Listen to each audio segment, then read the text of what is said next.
Capes on the Couch podcast is for entertainment purposes only. Dr. Issues is a psychiatrist, but he is not your psychiatrist and does not have knowledge of your individual situation. For any personal mental health concerns, please consult your own healthcare providers. For medical emergencies, please call 911 or the designated number in your area immediately. Remember that you are not alone and help is out there.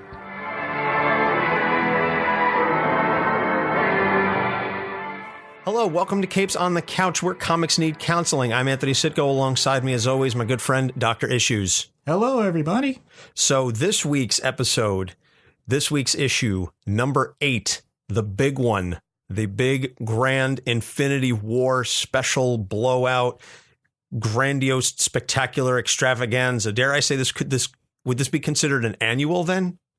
Like if we're doing this one, this is sort of like an annual, like the comics, you have the annual episode that's always like 46 pages and there's like, way fewer ads and stuff like that. And it's like $1 more, but you get way much more content. That's what this one is about, because this one we are going all out. The Mad Titan himself, Thanos. Looking forward to doing this one. Doc? Well, I'm glad that you decided to let me be on this episode because I made so many Titanic jokes leading up to this.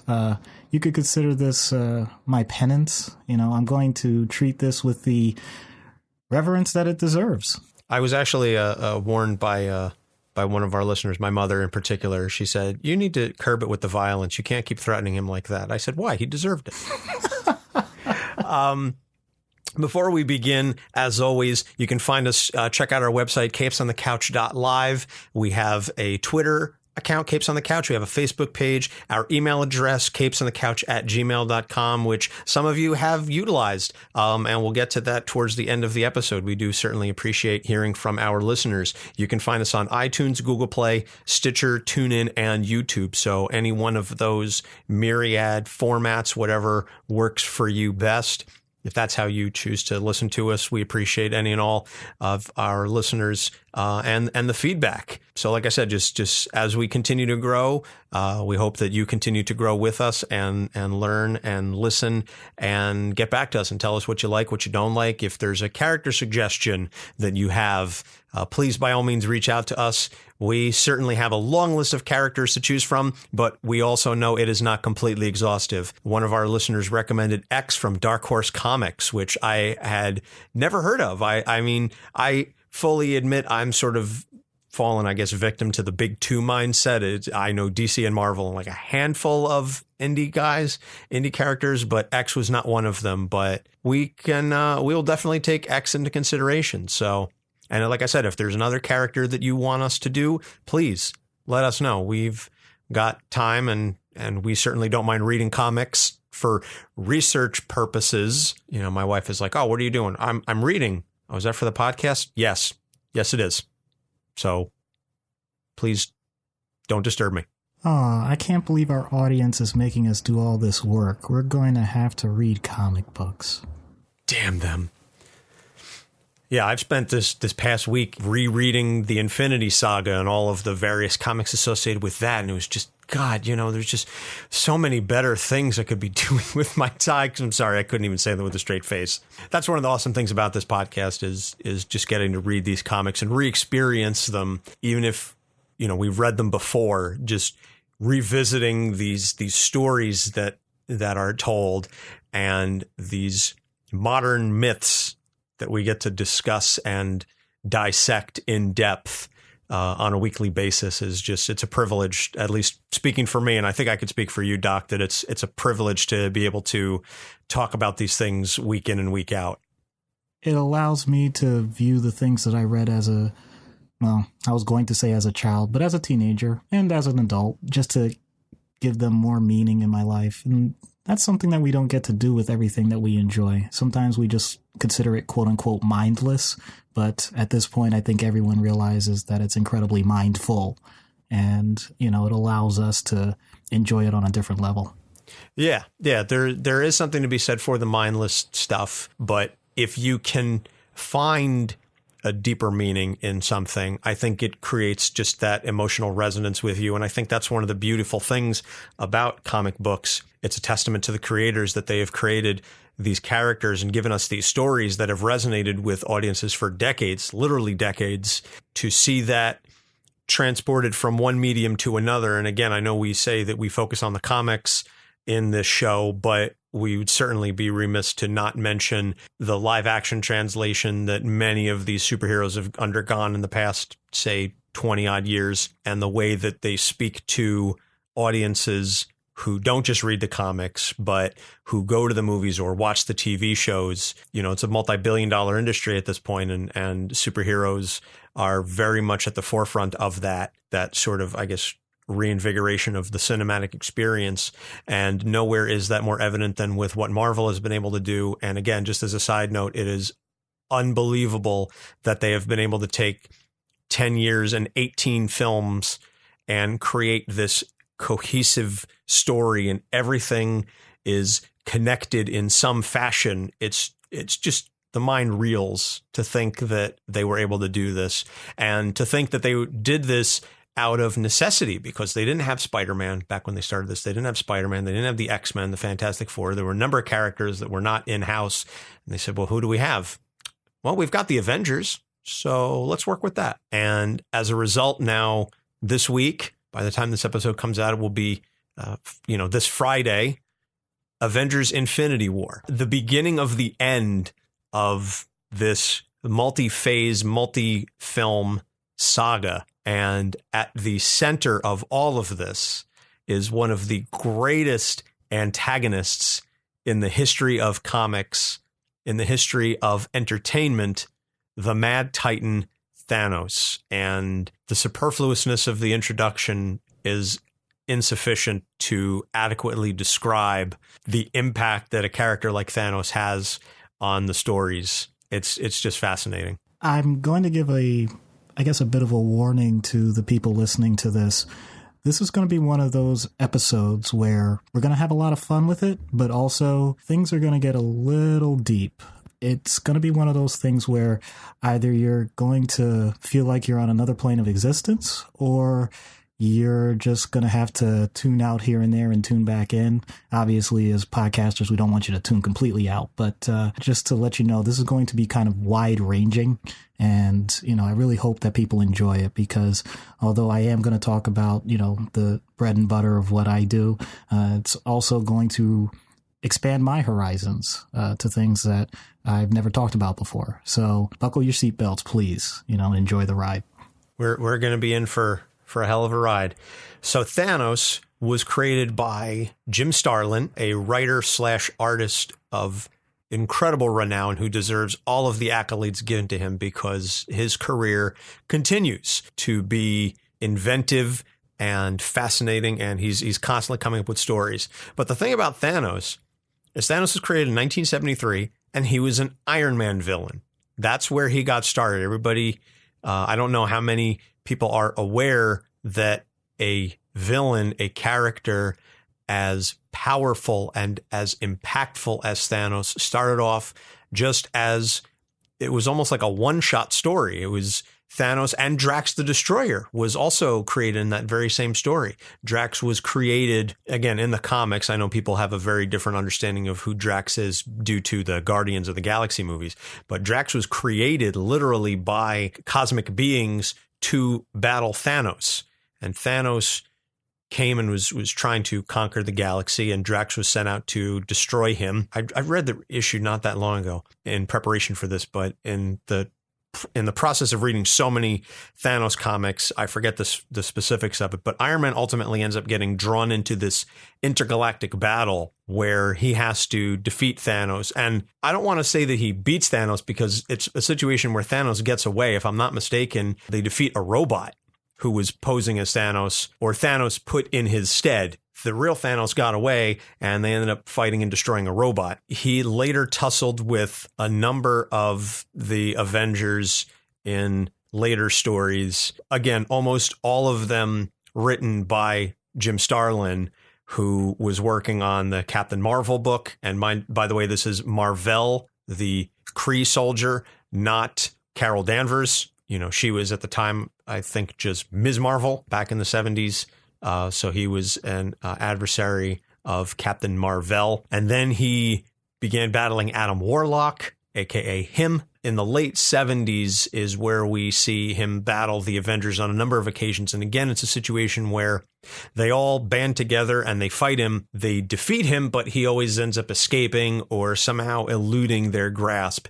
And we start to see more and more of the true nature of his power and just how strong he really is. He ends up being killed by Adam Warlock. Will turn to granite, I guess is the correct term, is a statue basically of Thanos. And then he gets resurrected by Mistress Death. And this is a character that we are going to see largely interplay and intertwined with Thanos over the coming decades and over the coming stories. At least from my perspective, when she has a human face and not just a skull face, she's kind of hot.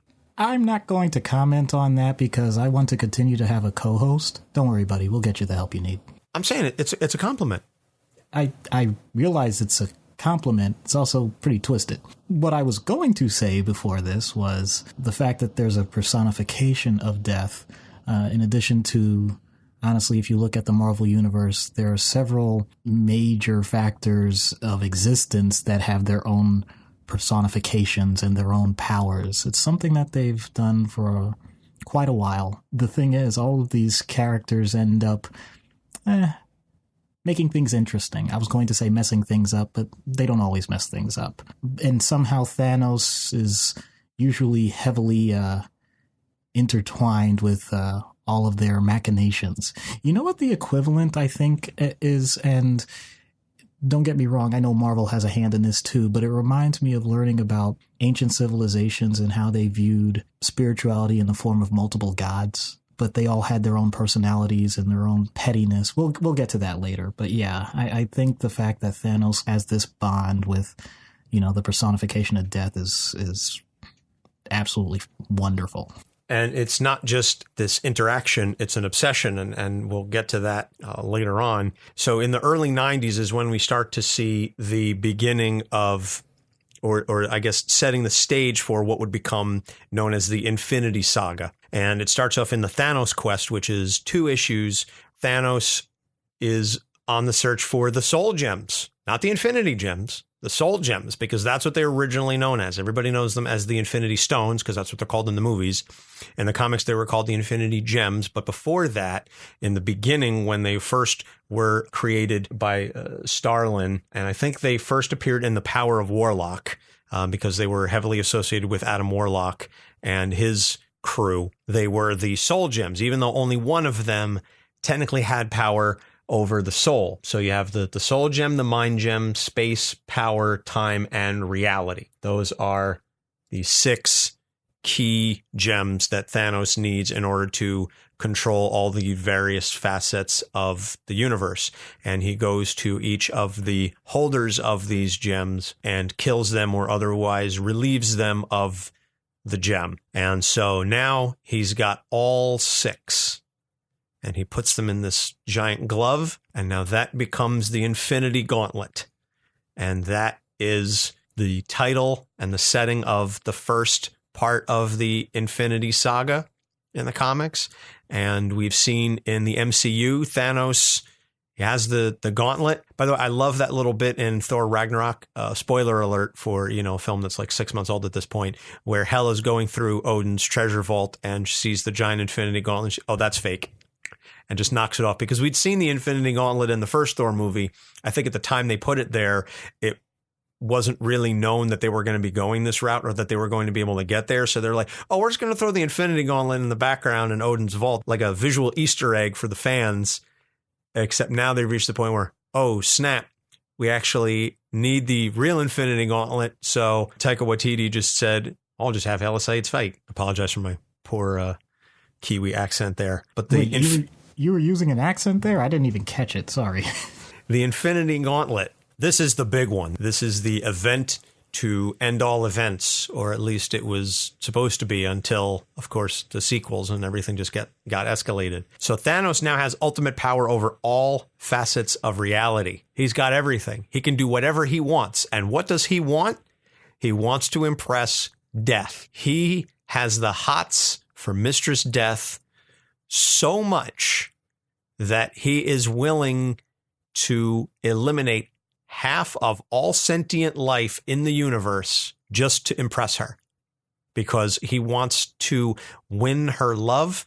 He wants her respect. He wants to be seen as an equal. The petulance that he displays in the Infinity Gauntlet storyline is incredibly entertaining, because he is like a love-struck teenager whose crush won't pay him any mind. And the lengths to which he goes to get her to pay attention to him, like I said, is incredibly destructive. He wipes out half of all sentient life in the universe, literally with a snap of his fingers.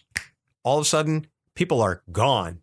They're just not there. And it just gets worse from there. That's not even the worst part of it. The more he does, the less Lady Death cares about him, and the angrier he gets. It's just incredibly amusing, at least for me, to read him just pissing and moaning about how Lady Death won't pay him any mind. She won't speak to him. She's got a spokesman who's constantly like, Lady Death isn't amused. This isn't enough. This is not for her. And then he gets the gems, and then he turns around and goes, well, now you're Lady Death's superior. Why would she disrespect you by addressing you directly? And that sets him off. That just absolutely pisses him off. Doc, you want to chime in here? There's just something about the idea that someone has the ultimate success and it still means nothing.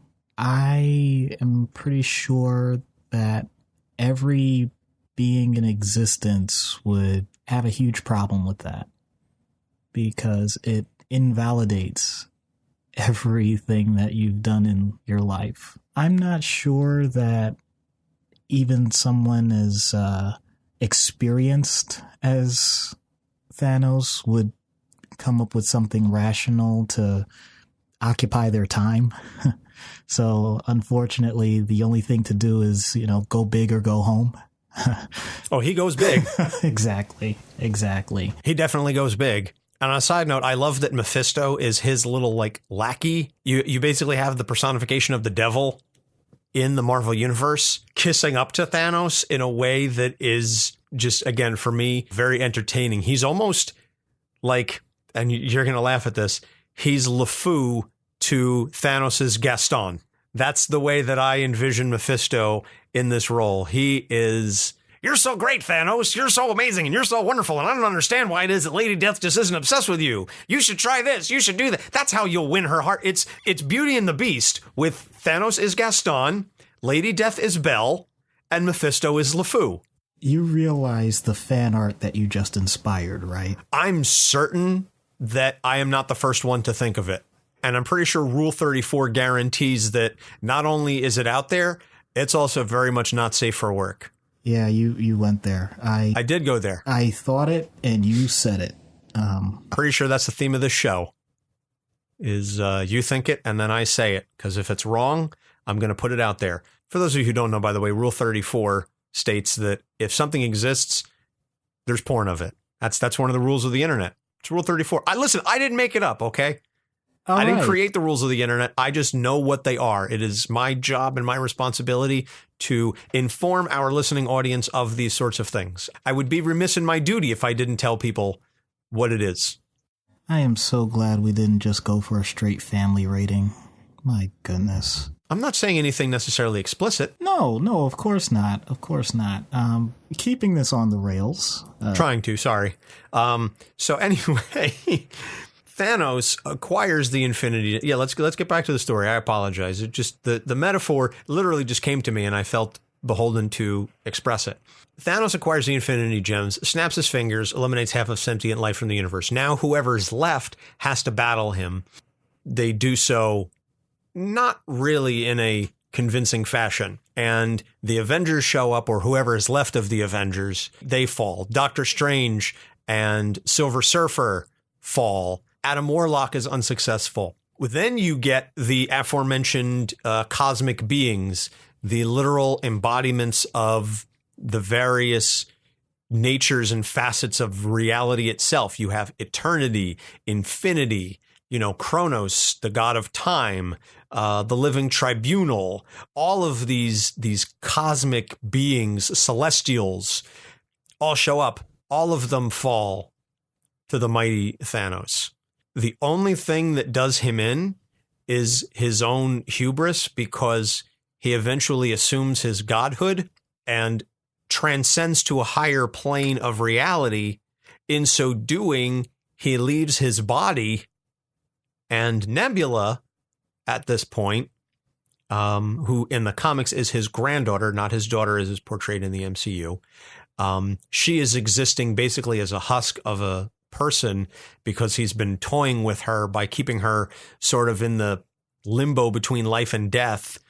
But she has enough wherewithal to walk up to his body and pull the gauntlet off, to which point now he returns back to his normal power. Now Nebula has the gauntlet, and now things really go sideways, because now Thanos has to sort of, I don't want to say he doesn't, because he certainly doesn't align with everybody else, but he's like, she's really messed up. I was prepared for godhood. She's not. That's sort of like the big twist of the storyline, if you will, is that the ultimate big bad, so to speak, isn't really Thanos, or at least the climactic battle isn't against Thanos. It's against Nebula, who now has the powers of godhood and wants to use them to not only torture Thanos for everything that he put her through, but also just reshape the universe in the way that she wants to.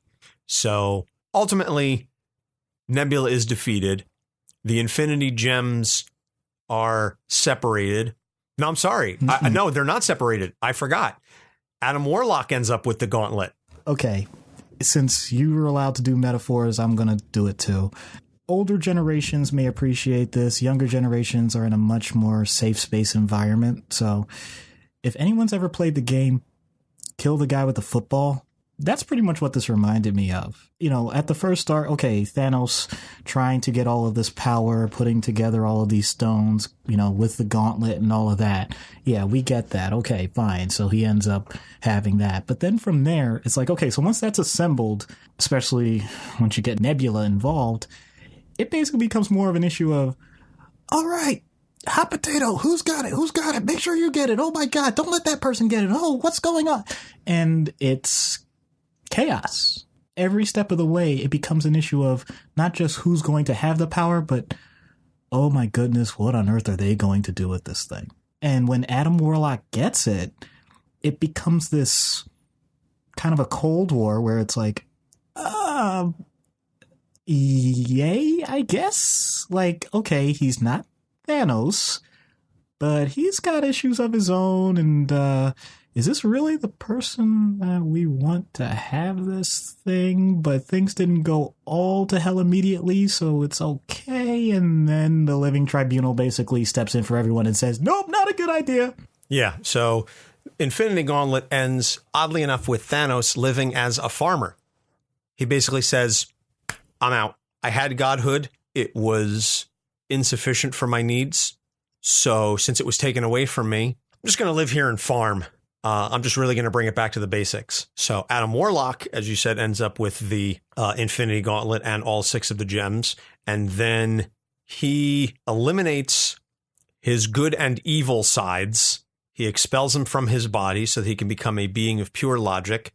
The Living Tribunal decrees that the Infinity Gems shall not be allowed to be used in unison ever again. And so then a year later, a year after Infinity Gauntlet, is where we get Infinity War. Now, I'm certain, based on the promotional materials from the movie, that they are not going the route of this story in the movie, because before you have Infinity War, you have to get Infinity Gauntlet. So the movie is really going to be closer to Infinity Gauntlet in story, but they're going to call it Infinity War. In which case now Magus, or Magus, I don't know how you would pronounce it. Magus, Magus. Yeah, I've always thought Magus, but I've Magus. Never had... Okay, let's go with Magus just for consistency's sake. Magus, the expelled evil side of Adam Warlock, who he had previously battled and was defeated, comes back. Now he wants the gauntlet and the gems, and he has allied himself with a doppelganger of Thanos. So now the real Thanos goes to Adam Warlock and the Infinity Watch, as they are known, and says, listen, something way worse than me is coming. I'm willing to help you. We need to stop this. And of course, nobody trusts Thanos as far as they can spit, but they ally with him. Magus ends up with the Infinity Gauntlet for a spell. And then he battles Adam Warlock and they merge. It's never fully explained exactly how it's resolved. Meanwhile, Thanos fights his doppelganger and defeats his doppelganger. And it is sort of revealed that Thanos has greater schemes for the gauntlet, but is willing to play the role of good guy, I guess, so that he can earn some trust so that he can later usurp that trust. I found Infinity War not as good of a story as Gauntlet. I thought it was a little headier, still entertaining, mind you, of course, but not quite as good as Infinity Gauntlet. Then you move to Infinity Crusade. Okay, people, this is the part where I warned you. If you need to just kind of mentally go to your own safe zone and relax a little bit, if you do yoga, if you meditate, whatever it is, this would be the time to do it because this gets a bit out there. Well, I'm not going to belabor the point too much. Suffice to say that when Adam Warlock expelled his good and bad sides, we had previously experienced Magus as the bad side. Now we have the goddess, and she's the good side. She goes, oh, I want to defeat evil in the universe. So I'm going to pull all the characters who are really, really moral or religious and use them to help me create this paradise so that we can, promote good and fight evil in the universe, which sounds like a really good theory until she realizes that, you know what creates evil? Sentient beings. So I'm just going to get rid of all sentient life in the universe. This is another situation where, again, Thanos has to ally with Adam Warlock to help Warlock beat part of his personality. And at this point, I mean, there was some philosophical quotes that were thrown into Infinity War, but it was mostly just as like, okay, this is like a little bit of a concept that we're going to discuss. And at one point, Magus talks about Nietzsche. Infinity Crusade, you need to like study philosophy 101 at a minimum to understand some of the concepts that are discussed here. And I just found it to be way too cerebral for my liking. And again, Thanos doesn't play a huge role in this. It's mostly about the goddess, but he's kind of in there a little bit. I want everyone to think about what Anthony just said, because if you listen to any of our episodes, we like to think of ourselves as fairly intelligent people. So for it to go over our heads, think about how much effort that took.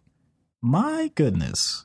And mind you, I remember reading this the first time through, and I'd say maybe two comics in, I said to myself, do I want to continue with this? And the completionist in me said yes, and I did read the whole thing, but afterwards I basically made a promise to myself that I might talk about it in the future, but I didn't think I was going to read through the whole thing again. If anybody has some disagreements about that, please let us know. But from what I've read in terms of reviews, I think many people felt the same way. Yeah. And again, back to the completionist thing, like as a Moon Knight fan, I am trying to get all of the issues that he's ever appeared in. And Infinity Crusade, oddly enough, is the only one out of the 3 Infinity Saga stories that I don't have all 6 issues in. But I do need it because Moon Knight is selected as one of the highly religious beings because of A, his Jewish background, and B, his experience with Khonshu, the Egyptian god. So moving forward past Infinity Crusade, then you have into the early 2000s, you have Infinity Abyss, where Thanos creates 5 clones of himself, and they're sort of experimentations. It's like partial clone, and then we're going to give them some additional powers, like Professor Xavier had one, and there were a couple of other ones. They attack him, and then he's once again forced to rely on the help of heroes to destroy them. Then you move into Annihilation, which is another cosmic storyline. And this was an Abnett and Lanning deal where DNA, this is where the Guardians of the Galaxy as we know them was spun out of the Annihilation event. And the War of Kings, I believe it was called as well. Some really, really cool cosmic stuff. So Thanos allies with Annihilus until he realizes that Annihilus wants to destroy the entire universe. And then he helps Galactus, and then Drax kills Thanos. Okay, pump the brakes. Something called Annihilus wanted to annihilate. I'm sorry.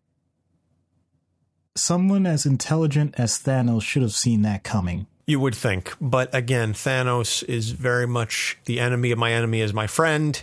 I think that tends to be a large portion of his strategic thinking. And to the extent that Annihilus was willing to help him achieve the ends, he didn't really care what the means were. So then moving forward into the Thanos Imperative. So now he's the new avatar of death.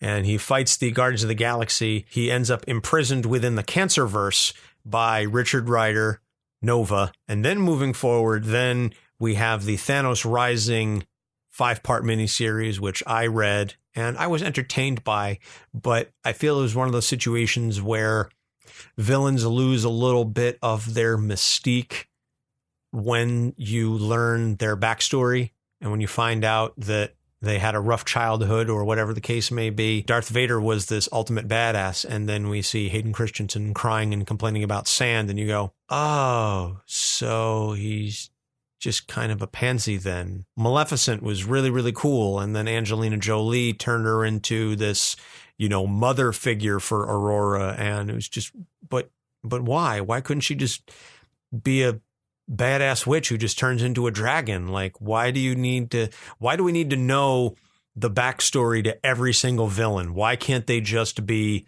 a villain? Why? I think that's what made the Joker in The Dark Knight so compelling. We didn't get a backstory.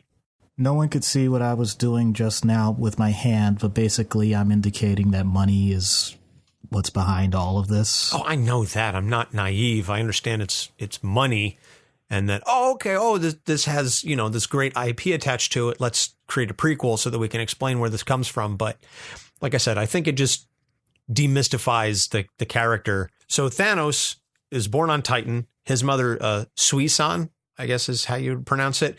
She tries to kill him at birth because, that's a good thing because he's born with the deviant gene and he doesn't look like the other Titans.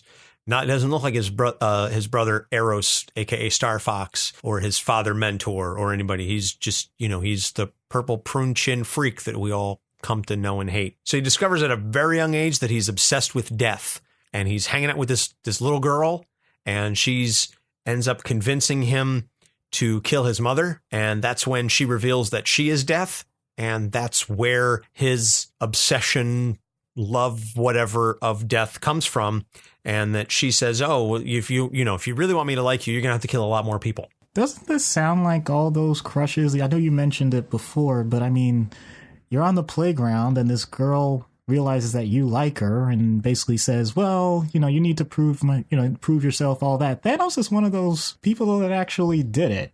Like, not just did it, but did it well. Did it to excess. Did it constantly. Did it for the rest of his life. Did it so overwhelmingly that it couldn't be denied and it still didn't work? Doggone it. Yeah, whatever happened to pulling hair or teasing or something like that, or just writing, a note. Do you like me? Circle, yes or no, circle 1. No. He has to go out and kill repeatedly. So Thanos Rising leads into Infinity. And this is where we discover he has a son and his son is half-Inhuman. And he decides to go all Old Testament God, Metallica creeping death, kill all inhuman boys between 16 and 22. This is like cosmic Mar-Vell version of Passover. You just blew my mind with that. Okay. I mean, we're going for metaphors here in this episode, clearly, so we might as well just keep the ball rolling. I mean, that's essentially what it is. He orders the death of all inhuman boys between 16 and 22 because one of them could be his son. And he doesn't kill his son, Thane. Really? That's the name you go with? Thane? Hey, that's no different than anybody else that names their child Junior. You just tweak it a little bit. That's all. And in this case, it was like, you're going through a needle in a haystack, you burn the haystack. I guess. So in Secret Wars, he's killed by God Emperor Doom, because at this point, Dr. Doom has control over everything, and Thanos does not have the Infinity Gauntlet. So Doom just sort of wipes him from existence. Civil War II rolls around. Now he's resurrected by Galactus. He battles the Avengers. He gets captured again. Now he discovers he's dying. Hey, that's a great thing, right? He'd be closer to death, right? That's what he wants. Yeah, except he doesn't. Huh? No, he's trying to find a cure. He goes to his father, Mentor. He wants Mentor's help. Mentor doesn't help him, can't provide a cure, so he kills his father. And then he allies with Hela, who tells him that she can give him the one thing that he really wants, and that's death. And then they kiss. So now he has a crush on Hela because she can kill him, even though he's died before. Let's just be real, people. Thanos wanted a threesome. I have nothing in response to that. You've noticed that that's happened quite a few times across the table with both of us, right? Yeah. That's right, folks. We are getting so deep into these topics that we are really creating some cognitive dissonance amongst the two of us. So I have no idea what it's doing to you out there. Yeah, I can only imagine what our listeners are going through right now. So I think that's been a certainly the most comprehensive background we've done on any of the characters. But now let's delve into the issues. And the very, very first thing that comes to mind, and we've brought it up a number of occasions, is his obsession with death. I mean, I know people who joke that they're obsessed with death. None of them hold a candle to Thanos. This is not just some metaphorical, conceptual discussion where, I think death is fascinating and yada, yada, yada. No, he's got the hots for death, who's a lady in the comics. And again, sometimes drawn as a very attractive female, but he's got the hots for her and he wants to impress her and goes about it in the most horrific ways possible. As I said earlier, he is the most misguided, love-struck fool ever. Doc, what does this say about him that all this is out of love? These are displays of affection. Well, I could go with just the general definitions. That almost classifies as necrophilia, but clearly, yeah. I mean, I don't have anything positive to say about that, but that tells me that he lacks any other meaning in life. I mean, there's something to be said about being singular or focus. But the idea is have some enjoyment, have some fun along the way when you're trying to reach your goals. With something like this, with death, it's more like everything else is unenjoyable.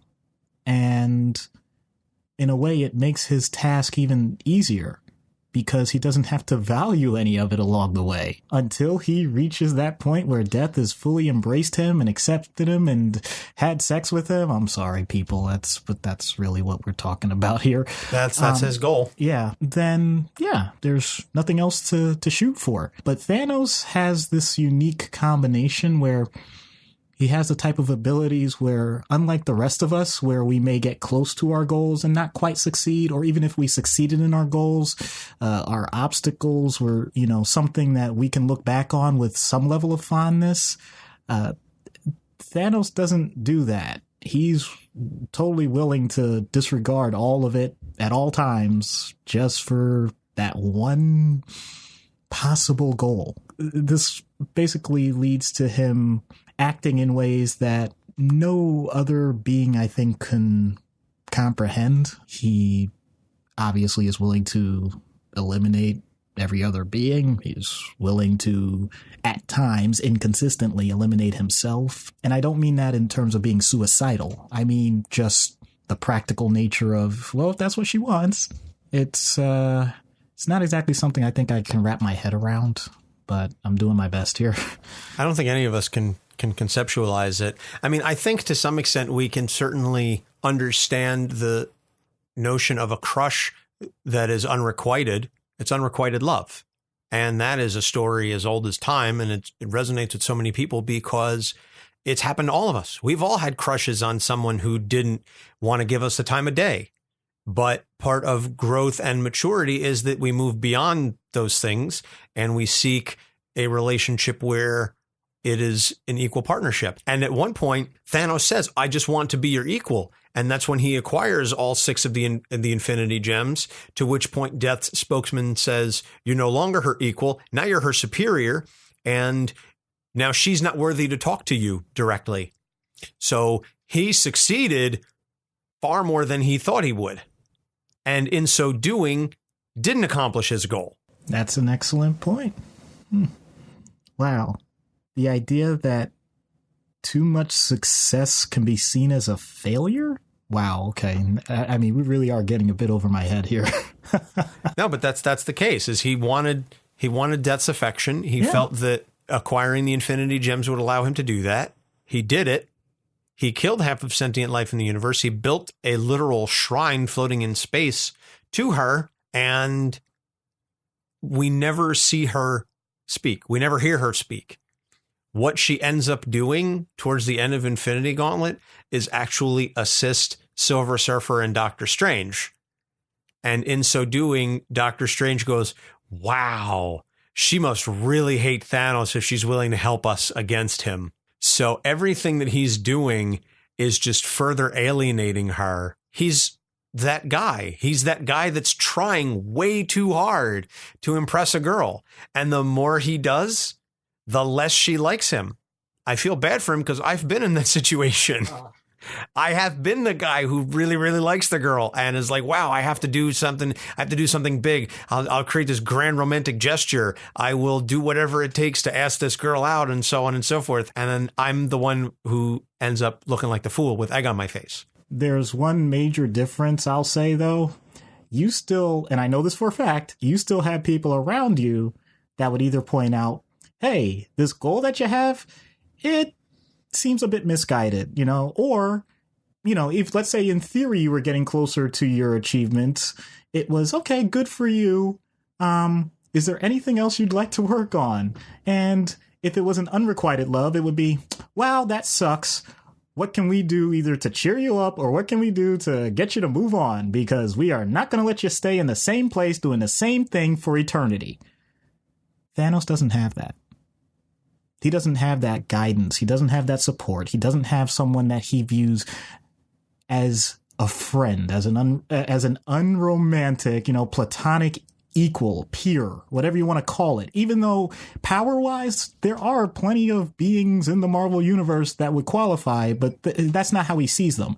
He sees them as tools. He sees them as people that either he can partner with to get his goals met, or as enemies that are standing in his way.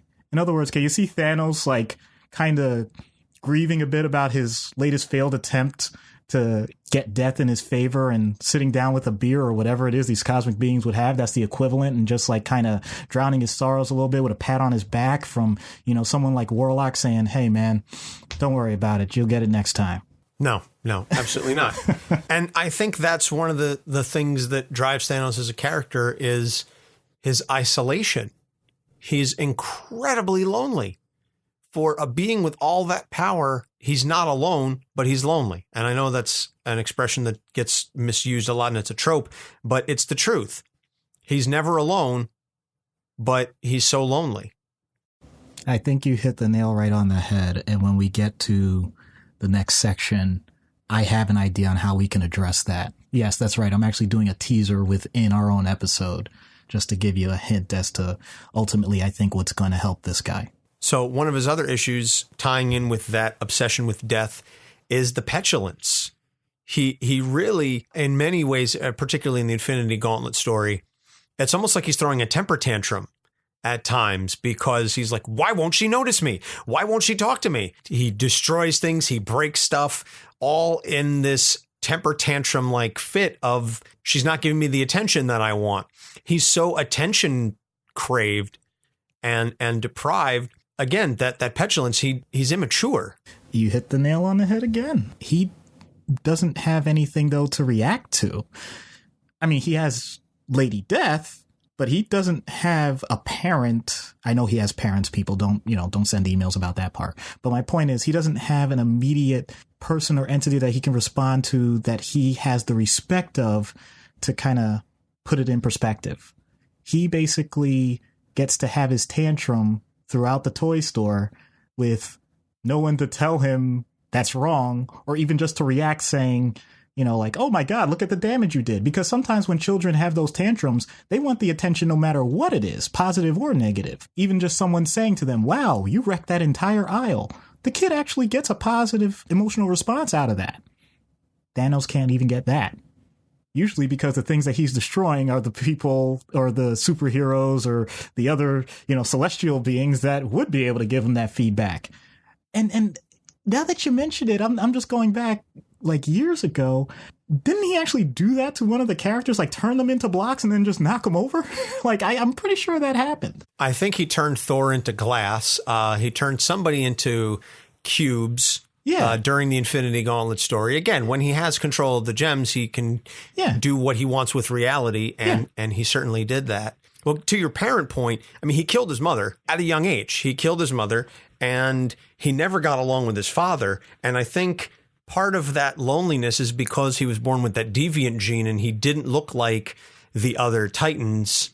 But, I mean, this is a situation where he's just the kid who was picked on, and then turns around and decides, well, I'm just going to go ahead and eliminate the people who make fun of me. He was the bullied.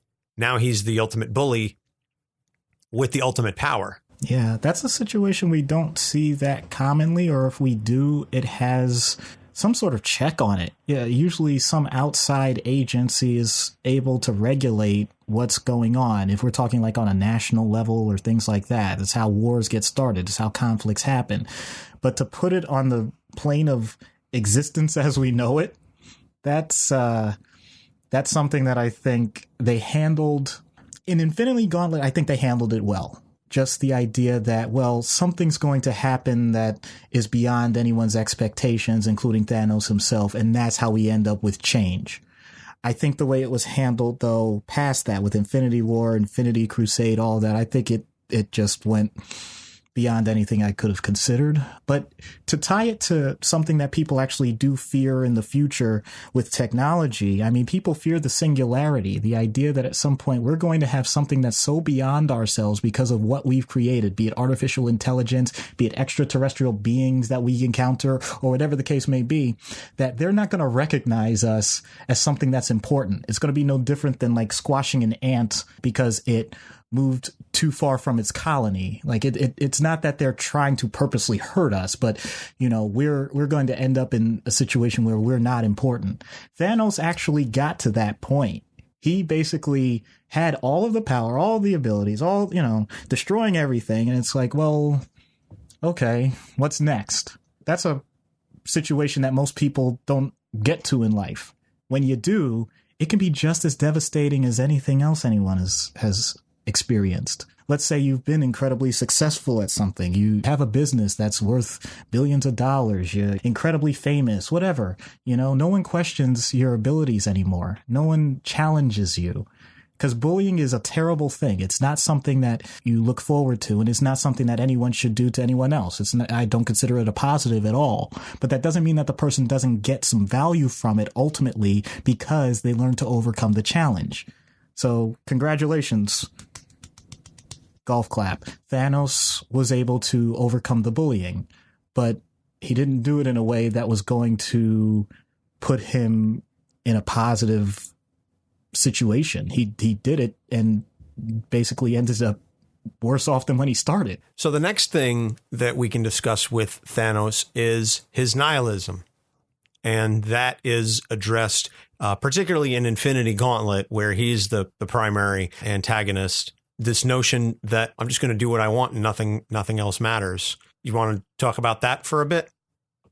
Well, I mean, I think it plays back to many of the things we already mentioned. Even without the gauntlet, without the gems, he is able to accomplish so much that the responses he gets are irrelevant. It's amazing that a person or a being could go through their existence and, other than that one other thing, other than Lady Death, not have any response to feedback. He's dismissive. He doesn't care what you think. He doesn't care how you react, as long as it's something that either furthers his goal or basically is an opportunity to get eliminated, then, you know, he'll deal with it for the time being, but it's a nuisance. Fallout Boy, I don't care what you think as long as it's about me. Uh-huh. To your earlier point, I was going to say, you know, talking about the squashing of the ants, it reminded me of Loki's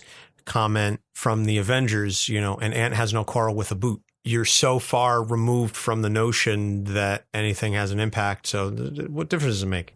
I'm going to do what I want. Yeah. Yeah. Honestly, I think the way he's written, he actually, I will say this though, he will give random opportunities for other beings to create meaning. There are some instances with people that he's had enough encounters with.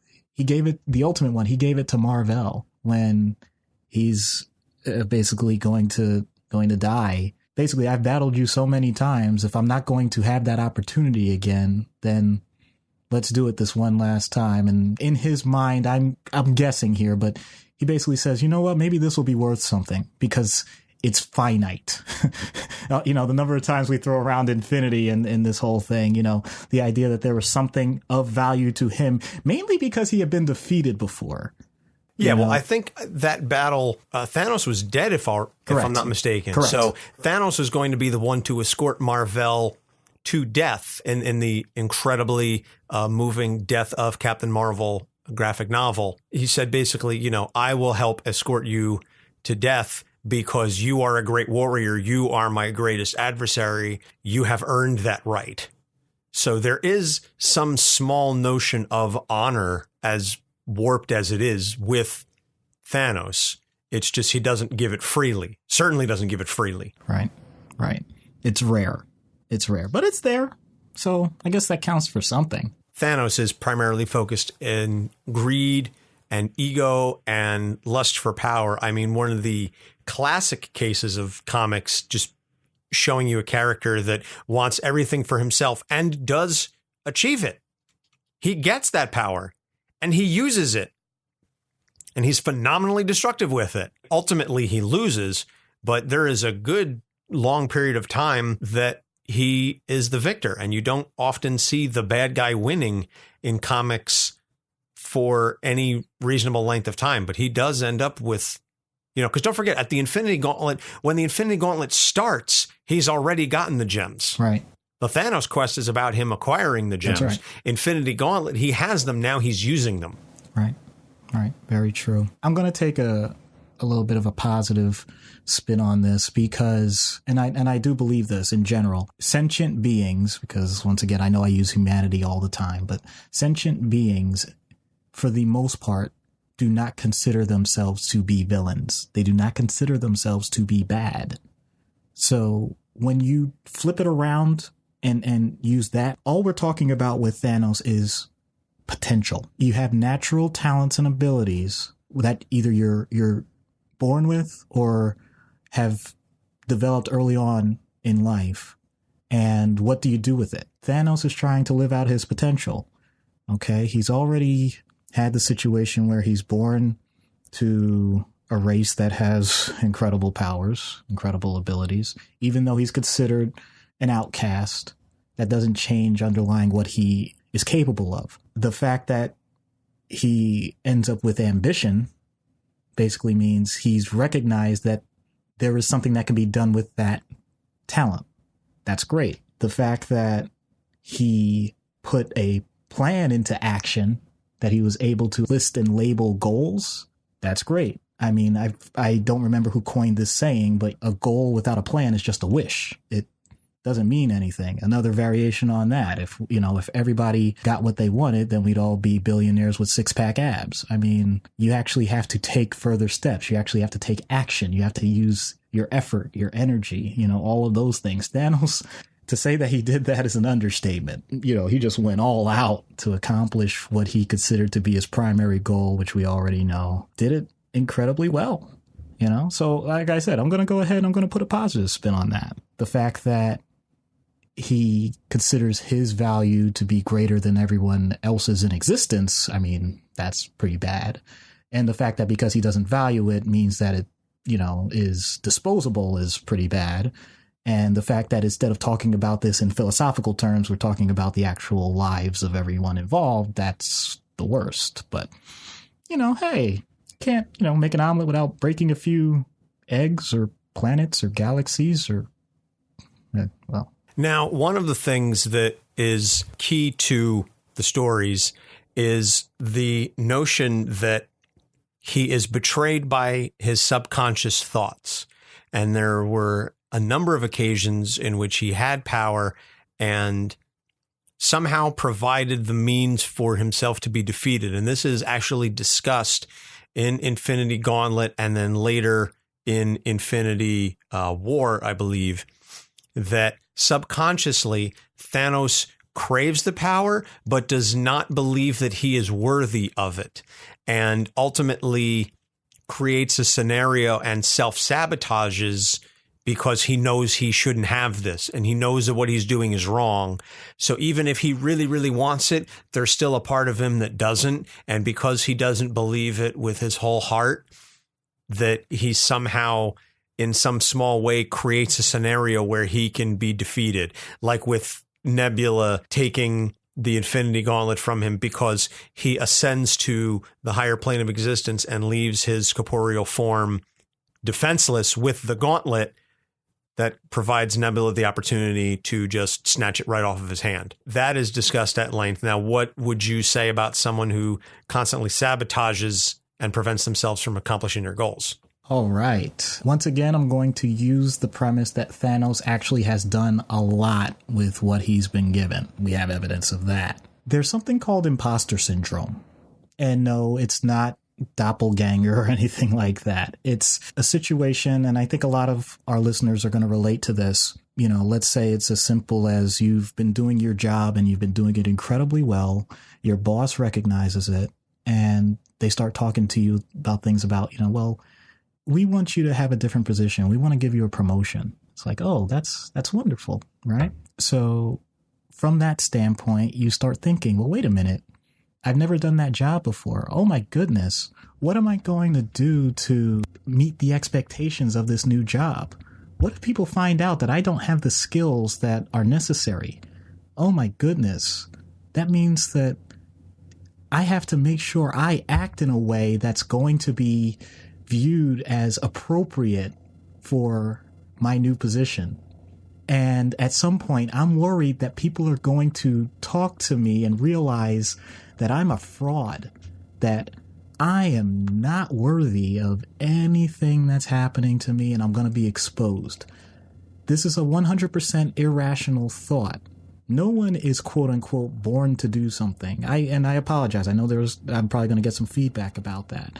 You have natural talents and abilities that may predispose you to do some things better than others, but that doesn't mean that you 100% lack the capacity to do those certain tasks or obligations, especially when it comes to being productive in life. Thanos obviously got a lot of initial events in his life that indicated that he wasn't wanted. So maybe that plays into it. The idea that, you know, you don't belong, that created the isolation. And maybe that has something to do with it, in part to say, well, no matter what you do, you're still an outcast. Even the feedback from, you know, Death's representative, like, hey, man, doesn't matter what you do. Unfortunately, he's getting someone else telling him that, oh, well, you're successful, but you're not the right kind of successful. And you're just not what we're looking for. Yeah. Which, ironically, usually when you talk about imposter syndrome, it's the fact that, you know, people usually accept what you are and who you are. And that's why they wanted you to be in that position in the first place. We usually treat it as something that has to be overcome so that you can continue doing the good job that you're doing. Yeah, it's fake it till you make it. Right. Thanos, on the other hand, it's more like, you know, you already made it. Now we have to convince you that you faked it. You know, it's completely turned on its head with him. It's something that I hate to say. He doesn't have to be tricked. It's not as primal as that, but he has to be convinced that there's something else out there for him that just doesn't lead to as much destruction. Most people fail at doing that, but once in a while, we see some glimpses where, as long as he thinks the other person doing the job is going to be worse, then he starts getting his confidence back in what he's doing. Otherwise, once he gets to the top, kind of just starts, throwing himself off that mountaintop. There's the one part in Infinity Gauntlet where he's so incredibly overmatched, or he's overpowering the rest of the heroes, that Mephisto convinces him, oh, you have to dial it back. You have to give them a sporting chance. Otherwise, that's not going to be impressive to Lady Death. So then he dials it back. I think he gives them a 0.05% chance of victory, but that's just enough for the heroes to come up with something. And of course, this goes to Mephisto being the sycophant and the Starscream, if you will, if I'm going to borrow TV tropes lingo. He's the Starscream. He's the second in command who doesn't really want the leader to be the leader. He wants to be the leader, but he's just going to kiss just enough behind to stay in the good graces. So there's a lot going on with Thanos there. In-universe treatment, if such a thing is even possible, how would you treat Thanos in universe? Okay, let me just admit my limitations. I'm not going to outsmart this man. I'm not going to overpower this man. I clearly don't have the resources that he has. So I'm going to have to call in some backup, and I'm going to have to use my knowledge of a person that I think will be really helpful in this situation, and that's Scott Adams. The Dilbert guy? Yes, the Dilbert guy, but it has nothing to do with Dilbert, okay? And everyone listening, please stay with me here, because I'm going to have to give a little bit of an explanation, okay? Scott Adams wrote a book. It's called God's Debris. The whole premise of this book was that there was let's say a human being, an entity that gets a package delivered, and he talks to the delivery man, and the delivery man realizes that the person that he's talking to basically knows everything and can answer any question that he poses. So the delivery man gets to the point where he starts asking these really deep philosophical questions, including the whole meaning of existence. And that person responds by pointing out, well, what would happen if something had complete omnipotent power, absolute control over everything? That's actually pretty boring. You can do whatever you want whenever you want, but it doesn't matter because it's all going to be under your control anyway. So then how do you create a situation where you basically liven up the party? Because there is no party, it's just you. You're going to have to give up some of that control, but you don't have anyone to give the control over to because it's just you. Huh. Okay, so you're going to have to figure a way to give that away with nothing. Sounds like the ultimate impossibility. But basically, what if this whole universe, including the Big Bang and all that stuff, what if it was all because, well, there's no other way to say it. What if God got bored? What if God basically just said, okay, you know what? Let's see if we can figure this out. And now we're all God's debris. And our goal, ultimately, is to figure out how on earth do we all come back as one, and how we come back to being that thing that was there in the first place. If it's even possible. Maybe it's not, but the point is, it's a lot better than just being. You know? I'm sorry if this sounds like it's some weird trip. That's not my point. My point is, Thanos has absolute control over everything at different points, and it's not really amounting to much. How do we keep ending up in the same spot? How do we keep ending up with what amounts to, you know, the universe getting rebooted? And I don't mean that in the comic sense. You know, the reason that keeps happening is because, well, as much as he is courting Lady Death and we know it's not working and he has his tantrums and all that stuff, it's like, well, let's do something different. Let's have some fun. So I would challenge Thanos and I would say, you know what? You have all of this power. Show me what you can do if you could take a different perspective. Let's see what happens if you can actually do things a different way, because I don't think you can. Now, why would I be so brazen? Because I would be that brazen. Because I'm in the presence of a god. I'm going to die. Like, I mean, whatever happens. I don't have control over that. But if I take the opportunity, I'm going to take it the right way. I'm not just going to cower in fear. I think it was Ralph Waldo Emerson who said that God's work will not be manifest by cowards. If I'm in the face of God, there's no point in me pulling my punches, even if I can't outbox him. So you're daring God to do better. You got it. Huh. It's a interesting philosophical concept.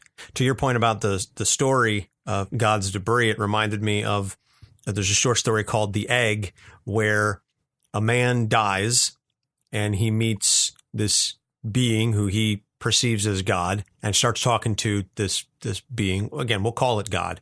And God says, you're going to be reincarnated, but now you're going to be reincarnated, about 1,000 years back, and you're going to be this I believe it was a Japanese woman. And he said, oh, okay. So time is not really linear then. And says, no, you are, every time you die, you get resurrected as another person in another point in time. To which the man says, so everyone is me. And God says, yes, you are every person who is and ever will be born. And once you really come to terms with that and you understand it, then you can join the rest of us, angels, gods, whatever, in this, sort of pantheon of godhood. And the notion that everything that you do to every other person, you do to yourself. Every time you were good to another person, you were good to yourself. Every time you hurt another person, you were hurting yourself. It's a really heady concept, but I think it goes to that sort of, similar to that God's debris notion where we are all interconnected and we are all part of the same one. It's a very heady philosophical and religious concept, but that's sort of what you're daring Thanos to do, is be more mindful of the impact that you have on everybody else and see if you can do better. Yeah, I mean, we're dealing with eternal beings here. I'm pretty sure throwing Prozac at them isn't really going to do the job. Well, now, speaking of the medication, I don't even know how you would begin out of universe, because clearly there is no person who has these powers. But you can address someone who has this petulance, nihilistic outset, the imposter syndrome, this ego. This is a very, very disturbed individual. And I'm really trying to just be polite about it. This person, minus the actual abilities, has a great number of issues. I don't even know where you would begin treating someone like this in a real world scenario. Please, to the extent that you can, enlighten me. Okay. I'm going to admit that what I'm about to discuss is not exactly my my cup of tea, my area of true expertise. But what I'm going to put a few guardrails here in terms of what I'm saying. First of all, if the person is like delusional with power, okay, we'll address that the way we do with most mood disorders with medication, okay, or like antipsychotics if it's truly delusional. However, let's assume that that's been stabilized. Let's also assume that at this point we're talking about someone who has a steady job, who's productive in society. They've gone through the basics of, let's say, cognitive behavioral therapy or dialectical behavioral therapy, dealing with relationships, all of those things, but they're still not feeling connected. That's where I bring in what I'm about to talk about, which is existential psychotherapy. I know that there may be some mental health professionals, when they hear that, they're like, what on earth are you talking about? Believe it or not, this is something that exists.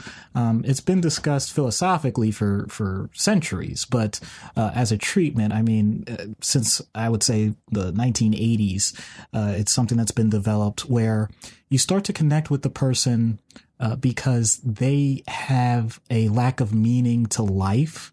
They don't see the purpose, become incredibly nihilistic.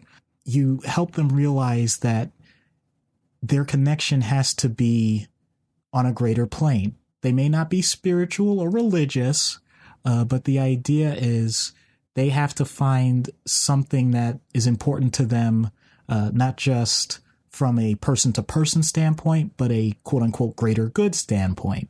And you do get into these discussions of what is the design of the universe? What's my role in the universe? And you help them navigate those types of questions, because unless they have a decent rubric, meaning a framework of how to start answering those questions, then they'll always feel unfulfilled. And usually it all comes down to the same point, which you actually mentioned much earlier with Thanos, which is they're trying to grasp the idea that they're alone, that their experiences of the world at large, yes, it's all based on their senses. I mean, for example, right now I'm in this room with you. I can see you. I can hear you.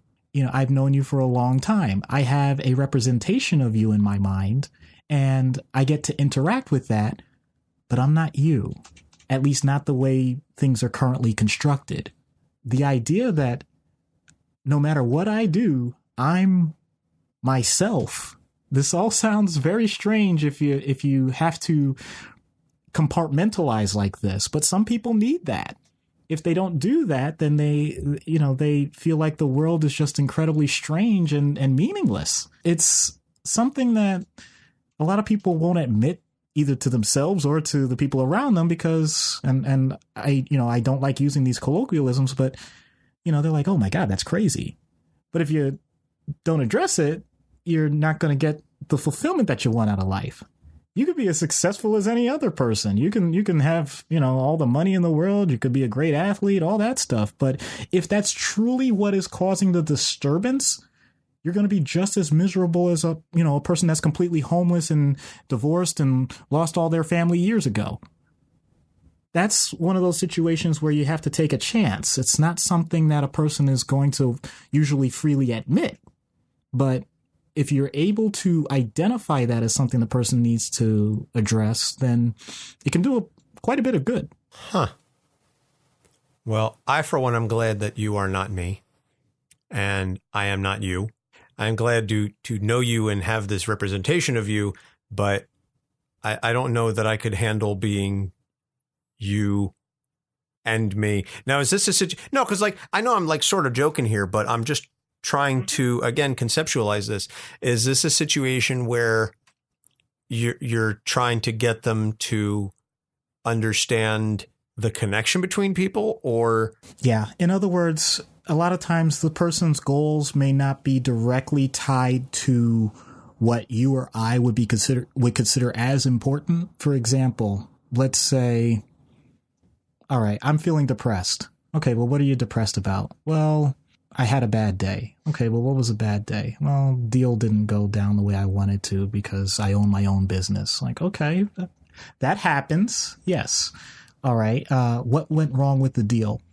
Oh, well, I don't know. I think they only accepted half of the partnership. So basically we have a stake in the company instead of having full control. Oh, okay. And it's well, that doesn't sound bad at all. What's wrong with that? And the person will say well, don't you understand? Actually, no, I don't. Other than you didn't quite get what you wanted, which gets back to that idea of someone kind of being childlike. You know what I mean? I already told you, I didn't get what I wanted. Isn't that enough? Well, not necessarily. It's usually because the person wanted to do something with that company. It's because the person said, well, no, I had a different direction I was going to go with them. I thought that I could create a whole new, way of creating their product that was going to help millions of more people than what they were doing. I had a grander vision. And it's oh, so in other words, the vision that you had for part of humanity at large isn't going to be met because of this situation. How on earth am I supposed to relate to that? I wouldn't say that part to the person. But the idea that, okay, you clearly have a large vision of what you want the world to look like, but you're not willing to put in the effort to say, meet people eye to eye, one-on-one about what that means to you. You have it all arranged and figured out on a macro scale. Let's get it back down to the micro scale. What are you doing one-on-one? What are you doing individually? Can you connect again? A lot of times people get, almost too philosophical. But the point is that if the therapy has to be philosophical to get back to the basic, that's pretty much what we're talking about. You have to meet the person where they are. And they may not even realize that's where they have to go. And I'll admit, like I said, this isn't always something that I'm able to do. And it's something that I'd have to learn more about if I really had to apply this on a regular basis. Since I'm dealing with acute care, I'm usually dealing with people that are much more either acutely suicidal or having direct, the basic problems that everybody else talks about in terms of, be it, divorce, lost job, drug problems, all that stuff. That's my bread and butter. These other things, I'll admit, I would have to refer the person to someone that really could handle that type of conversation on a much more regular basis. Wow. I guess this is another situation where I'm finding some corollaries to my experience, because I find on a couple of occasions that I have difficulty explaining my vision for how I want the world to be. Or I have these ideas of things that I want and goals that I want to achieve.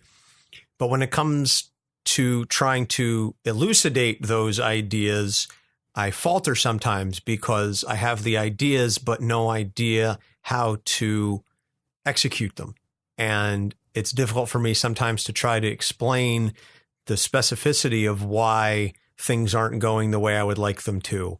So this is Again, I learn a lot every week about myself, and this is, dare I say, almost therapeutic for me in a sense to listen to some of these notions, as I hope it is for the listeners, because, again, we may be talking about comic books, but as I was explaining to somebody recently when I was telling them about the concept of the show, the comic books are really just an excuse for or the jumping off point for us to discuss these very relatable issues. So even if you're not necessarily a fan of the comic books and you don't always necessarily know who all these characters are, hopefully in some fashion you can relate to some of the struggles that they have in ways that, Doc, your therapeutic suggestions and your ideas can be incorporated into their daily life.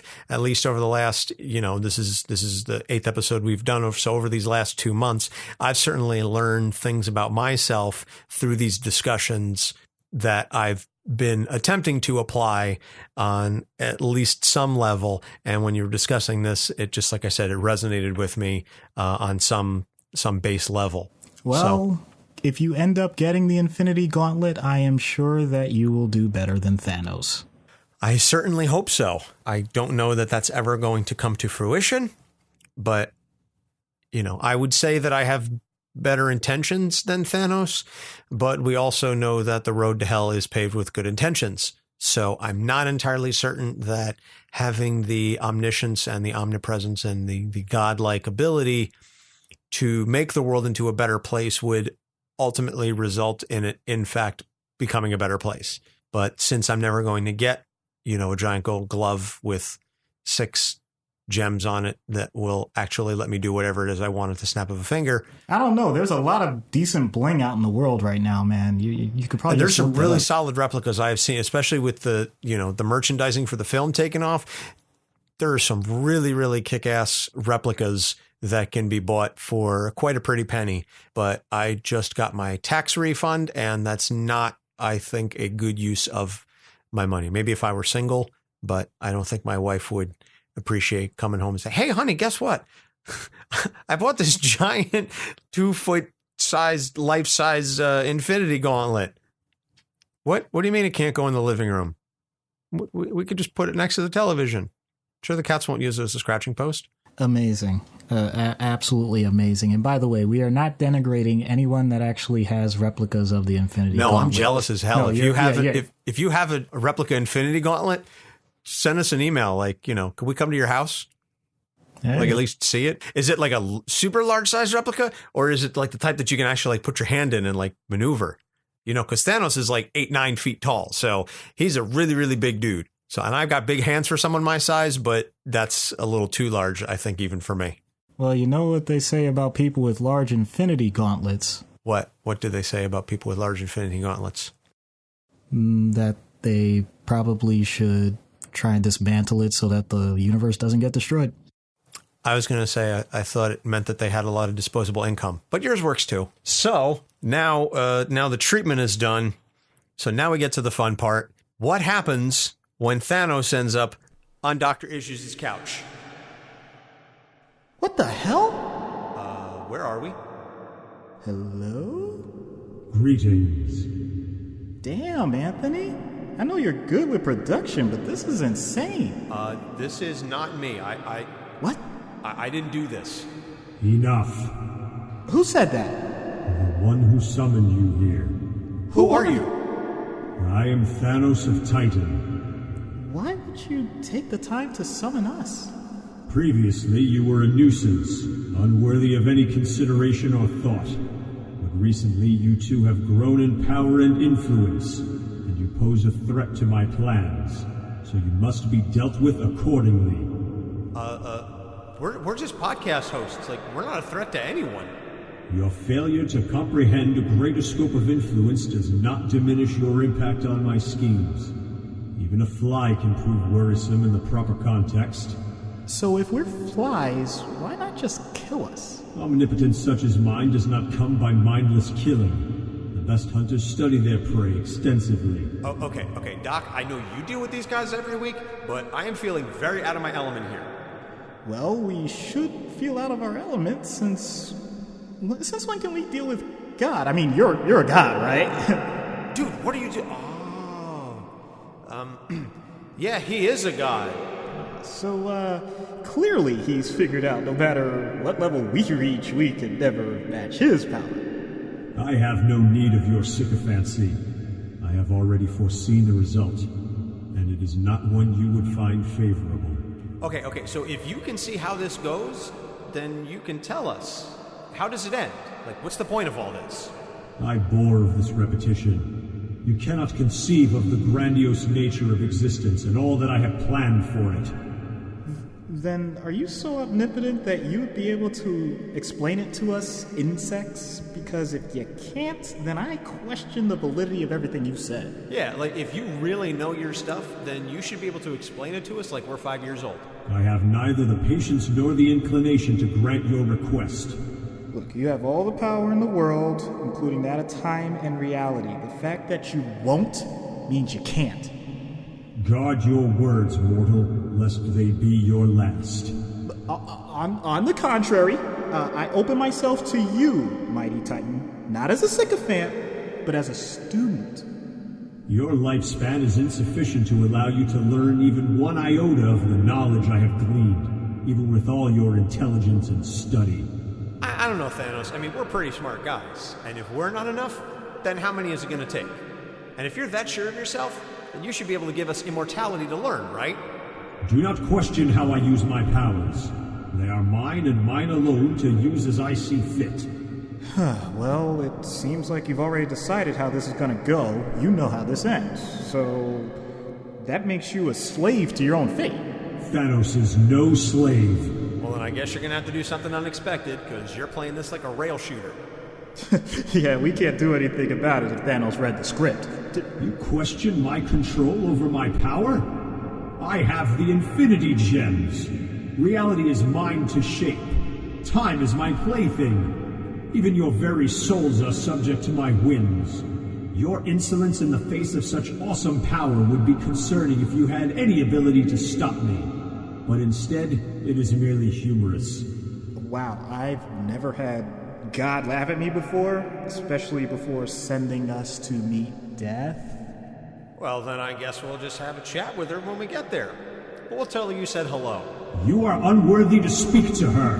Hey, you threatened to kill us, and you've foreseen it, so just send us on our way down. No!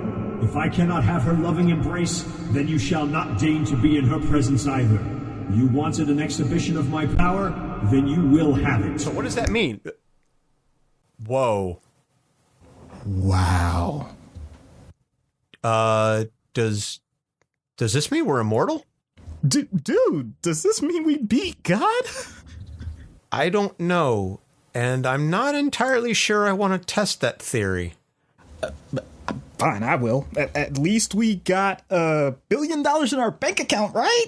And may have, super powerful control over all the Earth, right? I don't know. I mean, I kind of feel a little taller. No, not a chance. Damn. I mean, well, at least we still have the podcast and all of our wonderful listeners. Yeah, some consolation prize. Hey. I'm kidding. We love you all. All right. I guess we just go home then. And I think he left us a helicopter somewhere around here. So that's what that's like, huh? Yep. We went there and back. Wow. Okay. I have a little better appreciation for what you go through every week now, and I'm sorry. And I hope it isn't ever that bad again in the future, because I don't ever want to have to deal with that if I can avoid it. Another day, another dollar.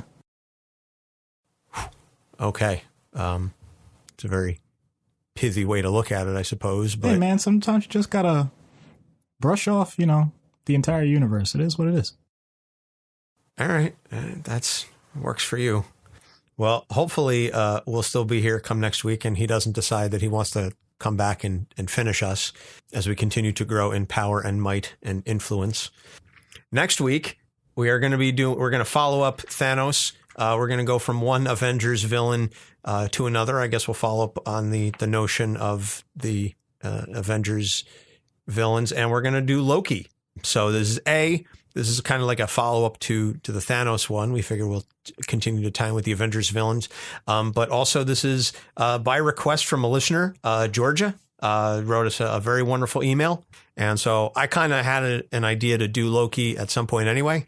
But since we got the request, we listen to our fans. So if the fans want Loki, then Loki they shall get. And just hopefully I don't get sucked into the plans and schemes of Loki sitting on your couch. Or will you? No. I hope not. No, you won't. No. I hope not. So that's going to about do it for this episode. As always, you can catch us on capesonthecouch.live. We are distributed through the Libsyn Network, Google Play, iTunes, Stitcher, TuneIn, and YouTube. We have a Twitter account, Capes on the Couch. We have a Facebook page. Our email address is capesonthecouch@gmail.com. If you want to be like Georgia and send us a request for a character that you want us to do and you think would make for a fun episode, again, capesonthecouch@gmail.com. Please, by all means, send us your fan mail. And if you like what you hear, please subscribe on whatever method you use to listen to the podcast. We just listed all of the various distribution methods, and please leave us a good rating and review. So, Doc, anything you want to add before we close out? Well, I'd like to officially say that I do have a Twitter account. It's @DocIssues. That's DOCISSUES. I've had some very interesting followers so far that range from my professional background in terms of, actually, I just saw the Recovery Institute at Mass General, which actually is a pretty big deal, as well as, some of the other comic names. So, feel free to interact that way as well. And I look forward to hearing from you. Yeah. And then next week when we talk Loki, we can discuss Avengers Infinity War. Coming out this week, and I'm so stoked for it. I cannot wait. It's going to be fantastic. Oh man, this is what we dreamed of. It really is. This is even more than we dreamed of. So, for Doc Issues, I'm Anthony Sitko. Thank you so much for listening. We'll see you next week. Capes on the Couch podcast is for entertainment purposes only. Dr. Issues is a psychiatrist, but he is not your psychiatrist and does not have knowledge of your individual situation. For any personal mental health concerns, please consult your own healthcare providers. For medical emergencies, please call 911 or the designated number in your area immediately. Remember that you are not alone and help is out there.